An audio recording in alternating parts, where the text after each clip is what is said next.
because they play in Key Arena and get about 7,000 people about. Really? So yeah, one of the most successful leagues in the world. Wow. See, I had no idea. Yep. There you go. Well, that's really pretty impressive. And I got to ask you a couple questions about a few of the guys you met over the years that. And there's basically our version of word associations before we let you go. Okay. But it's great to hear what you're doing now. That you got 2 kids, I do as well, and that the wrestling business is just a crazy business. So I'm glad you. The thing is, and I'll say this to you: when I was doing my show on AM radio, I had a co-host that was a diva in ECW, Francine, and every time. Yes, Francine. Every single time somebody would retire, there would be this weird sensation coming from her, like how grateful and glad she was for them to get the hell out of the business. And it wasn't until she got out of the business that I figured out, oh, that's why. She's happy now. So There you go. So I'm glad you got out and you're happy, enjoying yourself outside of our crazy world. But anyway, quick couple word associations. Guy that I really enjoyed growing up, and I got to ask him, he's still doing it today, a little bit lower key, but Raven, Scotty the Body at the time. How was it working with him? The funniest guy I ever worked with, both on the microphone and off. And it's with his current persona, you would never imagine that. But when he was Scotty the Body or Scott Anthony, the Palm Beach Heartthrob, of course we called him Scott Anthony, the Palm Beach Headthrob, when he and Eddie Gilbert would come out and invade the broadcast booth with me and Hudson out there, we would be laughing so hard we couldn't call the matches. And he when Steve Beverly used to do a newsletter called Matt Watch, we could take all of the top 20 lines of the week just talking to them, because they always wanted to throw us off. They always wanted to try to figure out how they could make us stop calling the match. And I would be playing straight man to those guys, and it would be wonderful. I don't know how Scotty ended up with the dark character that he did, but still, he's one of my favorite guys in the business. I think he was, if you want my editorial comment, I think he was just following the trend of the music business. Yeah. And riding off the back of that, really. Yeah. You mentioned him, Scott Hudson. He was one of my groomsmen in my wedding. Really? You guys stayed that close, huh? Yeah. He and Prazak, Stephen the Truth, were both groomsmen at my wedding. I talked to Scott all the time on the phone, and when Hudson Prazak and I got together to do the Shinonamaki Post, which I don't know if you ever knew about it, but it was like a mad magazine of newsletters. I never knew about it, no. Oh my Lord! Somehow I have to get you a copy of Postage Due, which was all the Shinonamaki Posts put together. Oh wow! It was the comedy magazine you would have always imagined that a wrestling newsletter should be. And when we got together to do it, we laughed so hard and would be together for 4 hours, yet it would feel like we'd been together for days. One of genuinely the most funny, the most kind, the most wonderful guys that I know.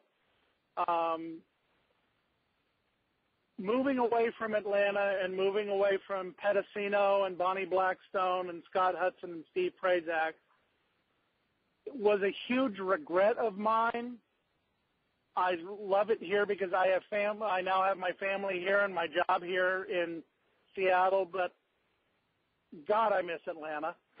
And it's because I miss those people. Wow. And Scott Hudson is somebody, you don't hear this word a lot when you're talking guys to guys, but Scott Hudson is one of those people I love. And so is Joe Pedicino, and so is Steve Prazak, and obviously Bonnie Blackstone as well, because those people were my family back there. They took care of me when I left Global, and they still kept me around as a friend because they understood that I just couldn't take going back and forth there and only getting paid $200 to show up and announce despite flying to Dallas, Texas to do it. You know, I did what I could, and they understood that.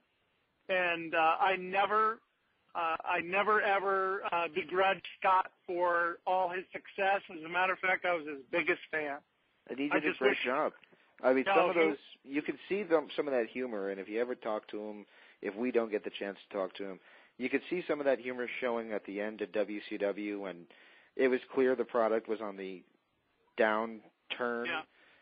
When he was doing shows like Saturday Night, which was ending, and also doing the Worldwide show, he would throw in some ridiculous comments in there, like sounding like the biggest mark for Bunkhouse Buck or something like that. And it was just like you would just sit there laughing and thinking, well, you know, that's just funny stuff. Even though what I'm watching isn't the greatest show ever, it's at least funny announcing. So the most fun time that I ever had in my life was when Hudson Prazak and I would go to WCW Saturday night tapings in Center Stage, and this is still when I was with Global.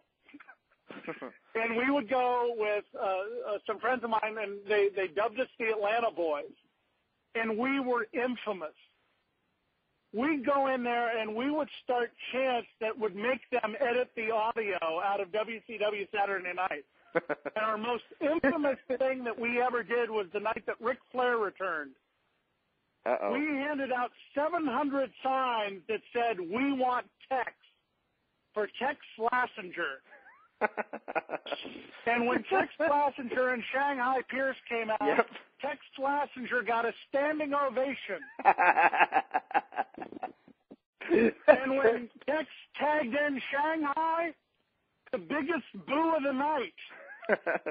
And then when Shanghai tagged Tex back in, huge standing ovation again.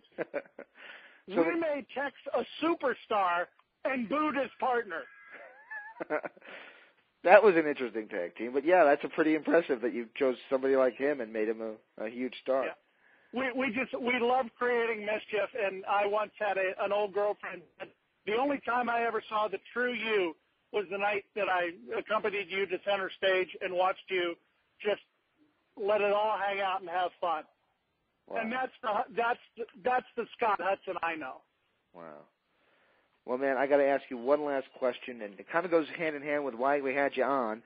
And looking back, you know, I know you weren't in the business that long. You've been out of it a heck of a lot longer than you were ever in it.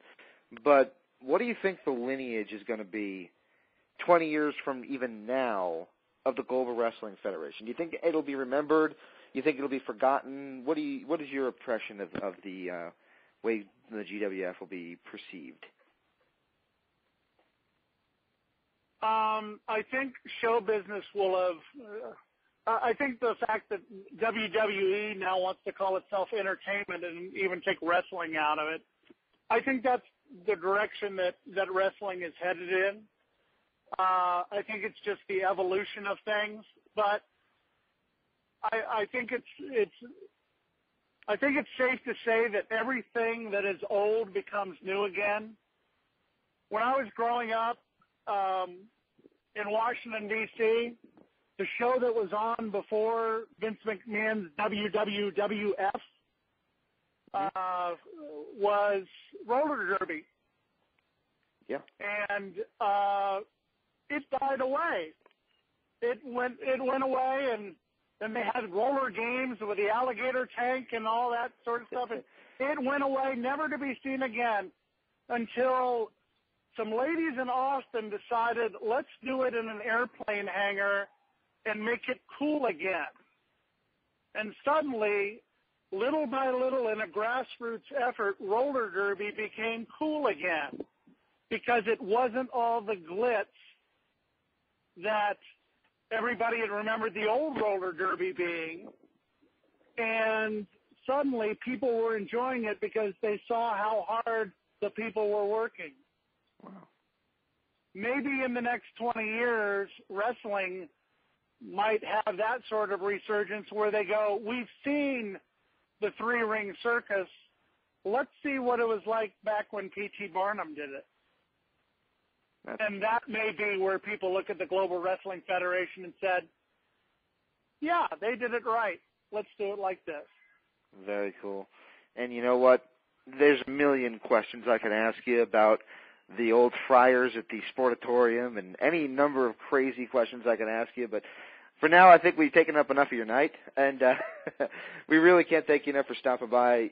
You know, truthfully, you were a part of my childhood. I don't say this to everyone, but it was a great honor for me to talk to you, and I really do appreciate you taking the time to offer your comments on a show that meant a lot to me and hopefully meant a lot to a lot of other people out there. This kind of tribute is my baby, and I hope that everyone out there, if they haven't already seen it, go on YouTube and any other means of which they can watch the old Global footage and remember it the way that I remember it, because it was pretty cool stuff back in the day. Well, it's been an absolute pleasure for me, and I hope we can tell some more stories again anytime. I'd absolutely love to do it. All right. Thanks so much, man. Enjoy the final countdown. Thanks so much. Take care. Thanks so much, John. I really appreciate it. Hey, anytime. I mean, this was a lot of fun. And we're back after our interesting interview with Craig Johnson, John Horton, formerly of Global Wrestling Federation fame. And for those who don't know, for the next couple of weeks, we're going to be introducing some guests that were a part of that Global experience. You know, I was sitting down watching a Global DVD a few weeks ago, and as Nick knows, kind of what happens with me is when I'm watching some of these old footages, is that even a word? A light bulb goes off in my head, and I think, wow, I should do this, and then I contact somebody out of the blue, and, you know, that's how we ended up with Rip Rogers, which is I think one of our coolest interviews that we've done in a while, and that's how we ended up with Craig Johnson just then, and Barry Horowitz, who will be coming up soon, as well as the Dark Patriot, and a number of others that are kind of in the works that I don't want to announce just yet because they haven't confirmed. But you know, I will say this, it's pretty cool to do a tribute to Global, and anybody out there in YouTube land and anybody out there in just wrestling circles that, you know, loved wrestling and loved the GWF back in the early 90s the way I did, hopefully you're enjoying this as much as I am. It's pretty cool stuff. Anyway, we do have other current wrestling things to talk about, and you know what? I think we all three watched Sacrifice this past Sunday, so... I didn't see it on Sunday. I downloaded it and watched it. We saw it Sunday. I'm not a boy. I watched it on Monday night myself, but regardless. Sunday's pay-per-view, let's call it that. Yeah, it wasn't a bad show. I'll be honest, I looked at the card and I expected a very lackluster event, but it was all right. Yeah, I enjoyed it. All right, good term to use. And I think one of my biggest problems in the world today is people don't know how to make a difference between great, good. They don't understand that something can be good, but it doesn't necessarily have to be great. And I think that was kind of how I would describe Sacrifice. This wasn't the, oh my God, this was the greatest thing I've ever seen. You got to watch all these matches. Oh my God, I mean, did you see that and that show? But it was a satisfying chance to sit down and watch some wrestling. I'll say this, and I don't know how anybody else feels about it. I thought the mixed tag was the match of the night. And I expected a disaster. But I thought the way they booked it and how it all played out, I thought it turned out very well. Can I say this? And I would agree with you that was a really good match. I think the match of the night for me, as a fan, was seeing Chris Harris come back. And even though he's a little pudgy and a little pale, he didn't do too bad in there. I thought it was a really good match that those guys put on. But did anybody else on the phone here want to grab Mike Tenay by the throat and backhand slap him about 5 times when he called it an inverted DDT face planter move instead of the pedigree? I know he can't call it the pedigree. I think they wanted to avoid getting a phone call from WWE. Yeah, well, it would have been a lawsuit. But what they could have done is they could have said, wow, that move looks familiar.